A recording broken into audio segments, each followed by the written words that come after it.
नमस्कार, आप देख रहे हैं न्यूज़ वन इंडिया और मैं हूं आपके साथ अमृता चौहान। उत्तराखंड में धामी सरकार ने किया है बड़ा प्रशासनिक फेरबदल। आईएएस, पीसीएस और सचिव सेवा के 35 अफसरों का ट्रांसफर किया गया है। गढ़वाल और कुमाऊं मंडल के आयुक्त बदले गए हैं। उधम सिंह नगर की जिलाधिकारी रंजना भी हटाई गई हैं। डीएम रंजना अपर सचिव नागरिक उड्डयन बनी है। युगल किशोर पंत उधम सिंह नगर के नए डीएम बने हैं। दीपक रावत को बनाया गया है कुमाऊं का कमिश्नर। तो बड़े प्रशासनिक फेरबदल किए गए हैं। 35 अफसरों का ट्रांसफर किया गया है। धामी सरकार ने यह बड़ा प्रशासनिक फेरबदल किया है। 35 अधिकारियों का ट्रांसफर किया गया है। युगल किशोर पंत उधम सिंह नगर के नए डीएम बनाए गए हैं। डीएम रंजना अपर सचिव नागरिक उड्डयन बनी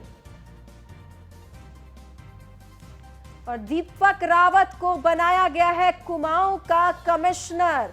तो बड़े प्रशासनिक फेरबदल, दीपक रावत को बनाया गया है कुमाऊं का commissioner. Sandeep Negi phone line पे जुड़ गए हमारे साथ ज्यादा जानकारी के लिए। संदीप, ये प्रशासनिक फेरबदल क्या चुनाव के लिहाज से किए गए हैं? लगता है हमारा संपर्क नहीं हो पाया, संपर्क करने की कोशिश करेंगे। तो आपको बता दें, युगल किशोर पंत उधम सिंह नगर के नए डीएम बने हैं। दीपक रावत को बनाया गया है कुमाऊं का कमिश्नर। तो कुमाऊं के कमिश्नर दीपक रावत बनाए गए हैं। तो बड़ी जानकारी इस वक्त उत्तराखंड में धामी सरकार ने बड़ा प्रशासनिक फेरबदल किया है। 35 अफसरों का ट्रांसफर किया गया है। आईएएस, पीसीएस और सचिव सेवा के 35 अधिकारियों का तबादला किया गया है, ट्रांसफर किया गया है। गढ़वाल और कुमाऊं मंडल के आयुक्त बदले गए हैं। तो 35 अधिकारी हैं जिनके ट्रांसफर किए गए हैं। उधम सिंह नगर की जिलाधिकारी रंजना भी हटाई गई हैं। उधम सिंह नगर के डीएम बनाए गए हैं युगल किशोर पंत।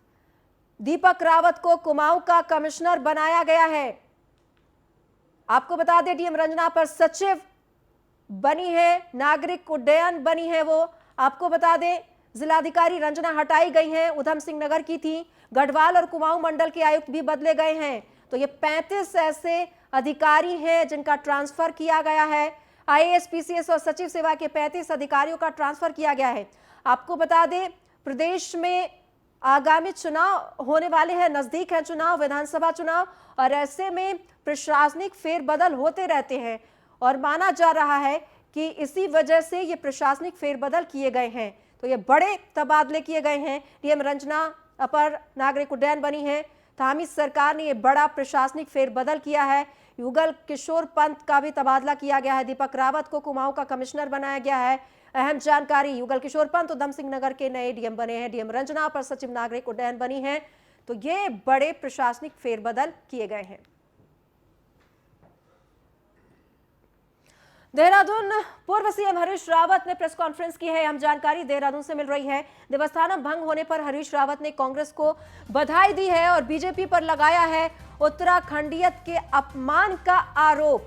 भराड़ीसैंण के नाम पर सरकार को ठंड लगती है, ये कहा है हरीश रावत ने। आपको बता दें, इसी वजह से वहां सत्र नहीं कराना चाहती है सरकार। ये तमाम आरोप लगाए गए हैं हरीश रावत पर। उन्होंने प्रेस कॉन्फ्रेंस में ये तमाम बातें कही है। कहा, गैरसैंण में विधानसभा सत्र न कराकर गैरसैंण का अपमान किया गया है। उन्होंने कहा, जब सत्र घोषित किया तब भाजपा ने किसी से नहीं पूछा।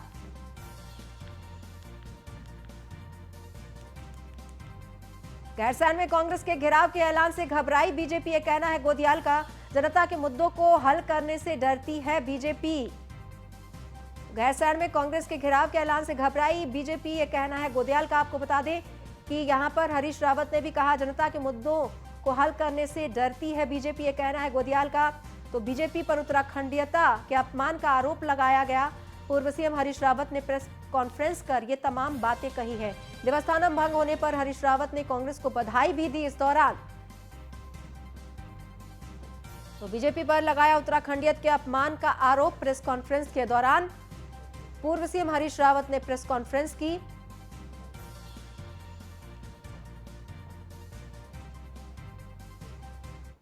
पौड़ी के एक दिवसीय दौरे पर है सीएम पुष्कर सिंह धामी। रांसी स्टेडियम में कार्यक्रम में हिस्सा लिया, कई योजनाओं का लोकार्पण और शिलान्यास किया है। बीजेपी की बाइक रैली में प्रतिभाग लिया, सहायता समूहों की महिलाओं को चेक भी बांटे। सीएम धामी ने नए कलेक्ट्रेट भवन पौड़ी का लोकार्पण भी किया। तो कई योजनाओं का लोकार्पण और शिलान्यास किया सीएम पुष्कर सिंह धामी ने।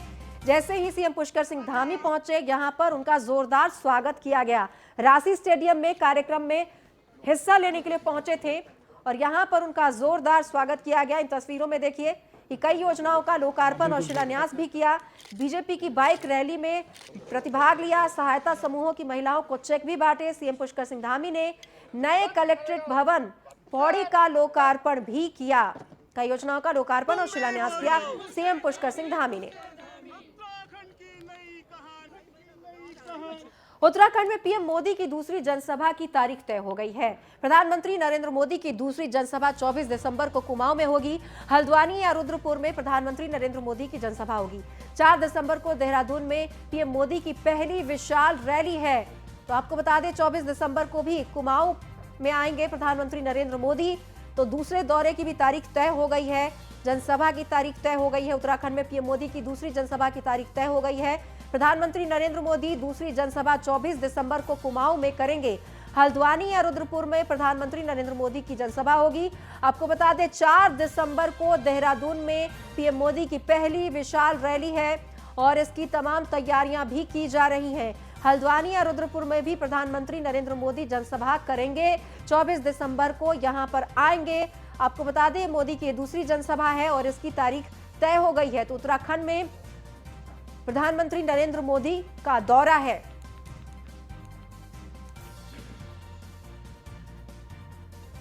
बढ़ते आगे, खबर देहरादून से। एंटीजन टेस्ट में 18 पुलिसकर्मी कोरोना पॉजिटिव पाए गए हैं। डीजीपी के आदेश पर पूरे प्रदेश में पुलिसकर्मियों की जांच की गई है।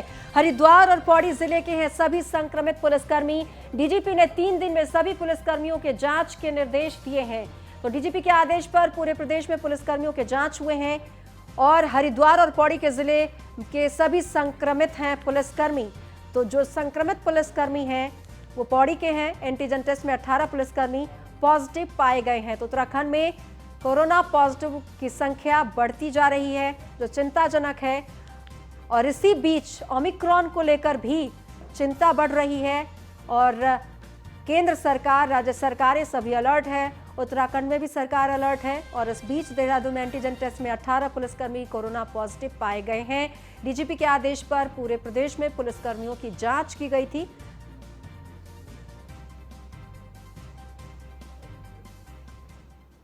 टिहरी जिले के बासर में भगवान बालेश्वर महादेव मंदिर परिसर में 2 दिनों तक चलने वाले मेले का विधिवत समापन हो गया। इस मौके पर बालेश्वर महादेव मंदिर में भक्तों की भारी भीड़ जुटी। ऐसी मान्यता है कि सच्चे मन से मन्नत मांगने वालों की बालेश्वर महादेव मुरादें पूरी करते हैं।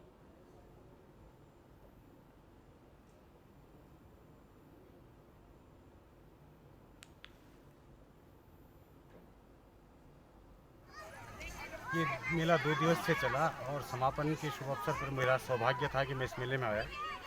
और आस्था का हमारा केंद्र है। ये बहुत गाँव से पूरी पट्टी बासर से जुड़ी है।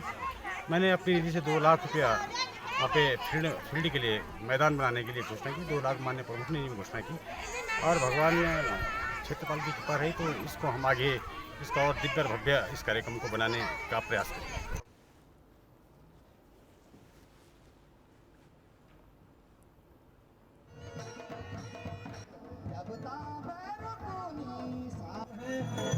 और तक न जाए तो आपके आशीर्वाद से नौलवा शर्मा। उत्तराखंड सरकार ने देवस्थानम बोर्ड को भंग करने का ऐलान किया है। 4 धामों के तीर्थ पुरोहित लंबे समय से देवस्थानम बोर्ड को भंग करने की मांग कर रहे थे। साल 2022 में आने वाले विधानसभा चुनाव से पहले सीएम पुष्कर सिंह धामी के इस फैसले को काफी अहम माना जा रहा है। देखिए ये रिपोर्ट।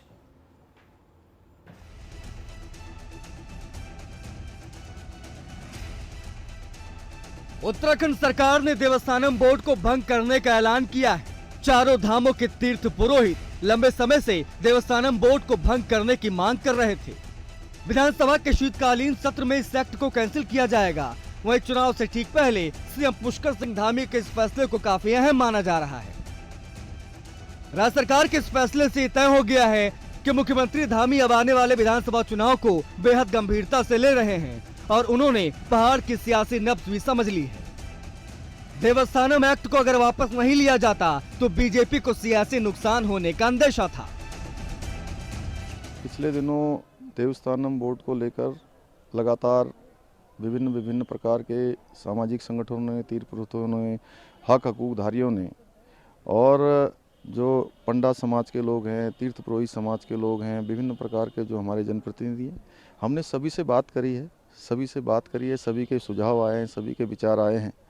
और इसके साथ साथ मनोहर कांत ध्यानी जी ने जो हमने उनके स्तर पर एक उच्च स्तरीय समिति बनाई थी, उस कमेटी ने भी अपनी रिपोर्ट हमको दे दी है। हमने सारे विचारों पर, सारे पहलुओं पर सारा विचार करते हुए हमारी सरकार ने निर्णय लिया है कि हम इस अधिनियम को वापस ले रहे हैं और आगे चलकर हम सभी से बात करके जो भी उत्तराखंड राज्य के हित में होगा उस पर जो है आगे हम कार्रवाई करेंगे। चारधाम देवस्थानम बोर्ड को भंग करने के ऐलान के बाद से विपक्ष ने राज्य सरकार पर निशाना साधना शुरू कर दिया है। पूर्व मुख्यमंत्री हरीश रावत का कहना है कि बीजेपी ने जिस तरह से देवस्थानम बोर्ड को भंग करने की बात कहकर रोल बैक किया है, उससे जाहिर है कि अब भाजपा जनता का विश्वास खो चुकी है। वहीं आम आदमी पार्टी ने देवस्थानम बोर्ड को भंग करने को लेकर लोकतंत्र की जीत बताया है और कहा है कि यह अहंकार के ऊपर सत्य की जीत है। इसमें सरकार की स्पष्ट तौर पर हार दिखाई दे रही है। चुनाव में उनको लग रहा है कि हम हार रहे हैं, तो आसन्न हार से भयभीत सरकार का ये कदम है। ये तीर्थ पुरोहितों की, विवेकशील जनमत की और कांग्रेस की जीत है और सरकार इसमें एक घमंडी, अहंकारी व्यक्तित्व के रूप में दिखाई दी है और घमंड किसी का हो उसको नीचा देखना पड़ता है। आखिरकार सभी तीर्थ पुरोहितों का संघर्ष काम आया और इस अहंकारी सरकार को ये देवस्थानम बोर्ड का जो बिल है वो वापस लेना पड़ा। इसके लिए सभी तीर्थ पुरोहितों को बहुत बहुत बधाई, क्योंकि पिछले लंबे समय से वो संघर्ष करते आ रहे थे और आम आदमी पार्टी उनके साथ कंधे से कंधा मिलाकर संघर्ष कर रही थी। 2 सालों की जद्दोजहद के बाद आखिरकार मुख्यमंत्री पुष्कर सिंह धामी ने देवस्थानम बोर्ड को भंग कर दिया। इसके साथ ही उन्होंने एक तीर से कई शिकार किए हैं। जहां मुख्यमंत्री पुष्कर सिंह धामी ने अपनी एक मजबूत नेता के तौर पर इमेज को बनाया है, वहीं विपक्ष के हाथों बैठे बिठाए मिल गए सियासी मुद्दे को भी खत्म किया है। अब देखना यह है कि देवस्थानम बोर्ड को भंग करने का यह फैसला बीजेपी को 2022 में कितना कामयाब बना।